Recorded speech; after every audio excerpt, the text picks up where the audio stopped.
Yes, my name is Staffan Schartner. I studied architecture in Sweden and Denmark.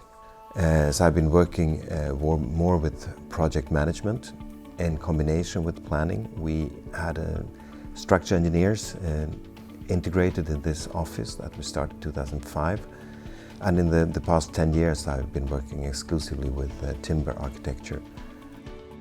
There is an abundant supply of timber in Sweden. This has been the major construction material, especially in rural settings. Since timber is combustible, it has been a problem with too much timber, and when the cities are too dense, so therefore it was prohibited in Stockholm for many hundred years to build houses in timber.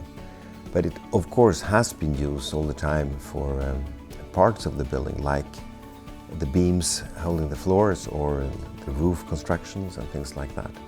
Since we still have a lot of timber here, it's a material that we don't have to import, and since it's environmentally much better than most other construction materials, there is also from the government initiatives to promote timber construction.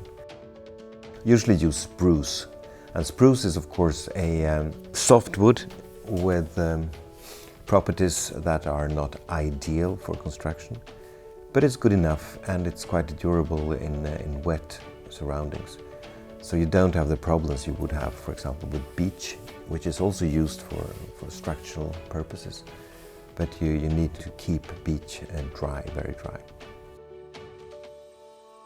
We are now in a part of Stockholm, on the south side of the old town. I mean, Stockholm was founded in 1252. So a lot of the buildings we see here are built between 1650 maybe and 1900.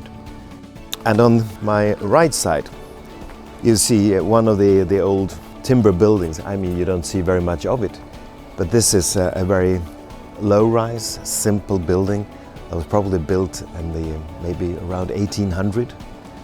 And this is how this complete full area was looking before. And around 1900, all the buildings were built by bricks, but they still had wooden beams in the floors. If you turn around and look at the buildings further down here, you can be sure that this is a combination of bricks and timber. And the house on the other side, you can see that it's a wooden facade. But you can also see the little extension you have here. That this shows that it's a timber building where you have the logs lying across each other. So therefore you have this type of corner. Otherwise you have standing timber in a lot of buildings that are a bit later. And here behind me you see the Katarina Church. It was originally built in 1695, and it was completely destroyed in a fire in the 1990s.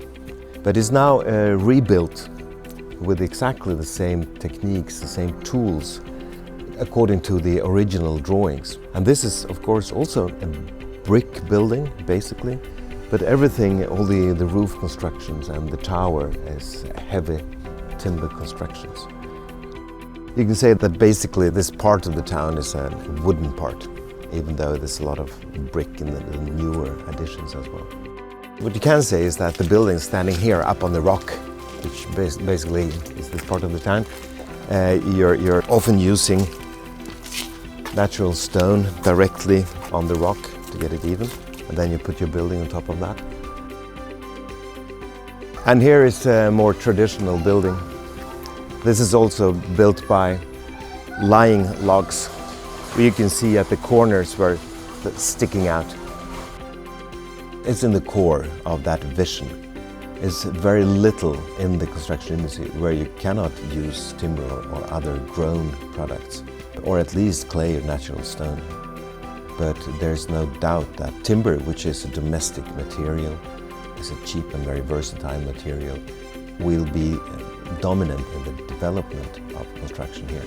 And I think it will be globally as well. Of course, we have regions with less timber, but we also have a lot of regions with a lot of forests, sometimes in a bad shape.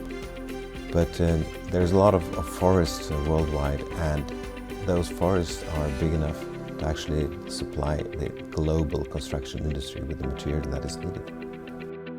Timber is a material that can easily be changed.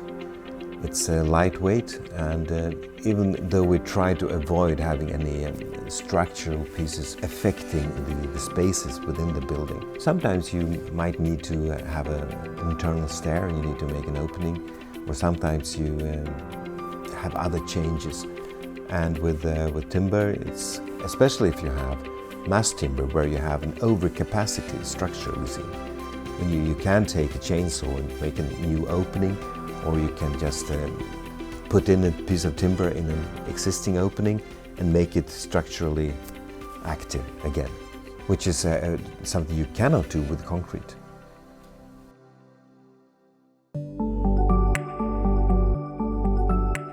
My name is Anders Johansson. I'm an architect from Sweden. I was educated in Stockholm and in London, and later on I also made a PhD in design methodology. I think that wood is really ingrained in Swedish culture. Everybody traditionally works with wood. You can make a kind of butter knife or chop wood for your fire and build your house, which are predominantly made out of wood in Sweden. So everybody knows about wood and everybody somehow had access to wood. I like it because you can shape it as you want quite easily. You can rework the material very easily. It makes a very, in terms of architecture, when you have a wood interior as we are sitting in now, the sound can be very soothing, and so the acoustics are nice. The light conditions can be very nice, and it's kind of soft, cozy feeling to it that you feel familiar with, perhaps. Our wood that we work with come from Sweden, and that's very easy to say because almost all wood come from Sweden. There's a little import in terms of hardwood for special purposes, and also a little bit for the pulp industry. I think they import a little bit, but mostly everything comes from Sweden. And we work with a few smaller sawmills that we know, and we know how they deal with the timber, and we know that it's the quality that we want to have. We work mostly with pine. That's the most common type of wood, and also spruce, which is above all the common building material in Sweden. There is an association called Swedish Wood that promotes knowledge about wood and wood building innovation. And they award every 4th year something called the Swedish Wood Award that goes to the best wood building in Sweden.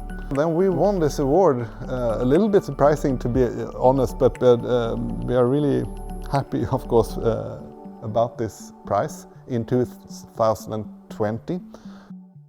Now we are in Roslagen, the kind of seawards area east in Sweden where the Vikings were. 1,000 years ago, when the Vikings were here, the water was much higher, maybe 5 meters higher than it is today, because of the land rising that has to do with the Ice Age. So we found this small hill that was probably an island at that time with the Vikings. There's this large gate that you can open in summertime, and in the afternoon the sun goes straight into the building. But mostly we use these large double doors that are 3 meters high, and then these shutters. So if it's a very strong light, it also becomes quite hot inside then. You can close the shutters. It's a spruce facade that is untreated. So you see here it's becoming almost dark. On the north side it's now quite nicely grey at the moment. It's perfectly durable. Like after many years, probably have to change the facade, but it's no need to paint it unless you need the paint for another purpose. If you think about how people live throughout the world, it's quite similar actually. You have a living room, you have bedrooms, and you have a kitchen, you have hallways and toilets, and it always looks the same. And we wanted to challenge that a little bit. So this is just one big space, and you do everything in that space.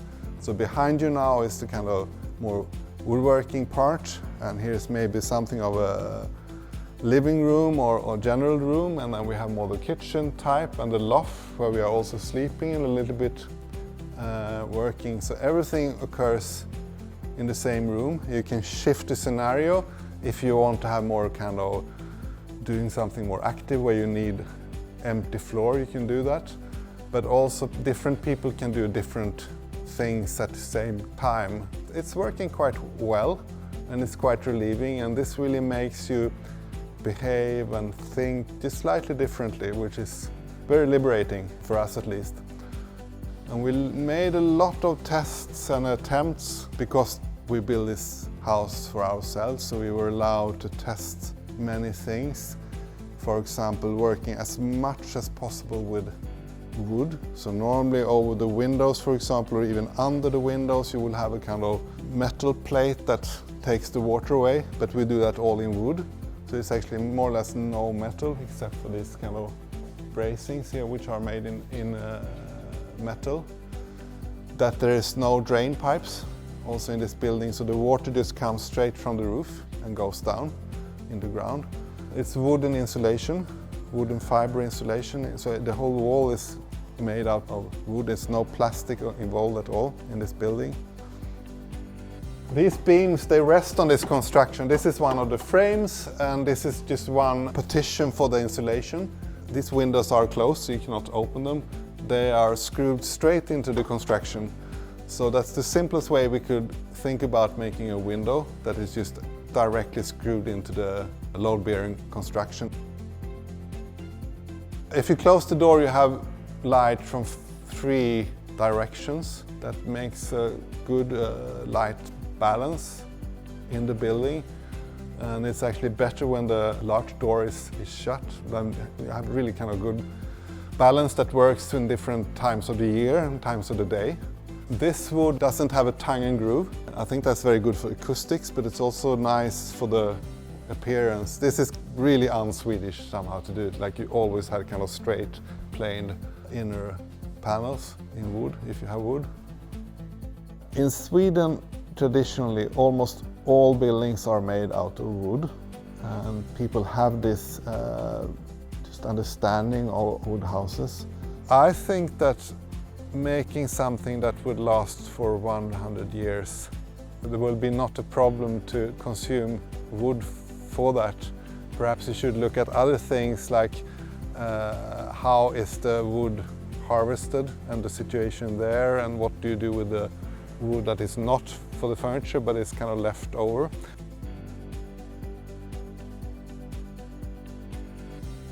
And I think that timber construction has a direct relationship to a sustainable forestry. And to take care of the existing forests and to restore forests that have been deteriorating is a very, very important issue. And I think that timber construction can be the driving force behind this, because you get the best value out of your forest if you use it as a construction material. And at the same time, you get a double win, since you are replacing high carbon materials like concrete and steel, and you have a sequestration of carbon in your buildings. We are actually using our cities to store carbon over the decades and centuries, hopefully.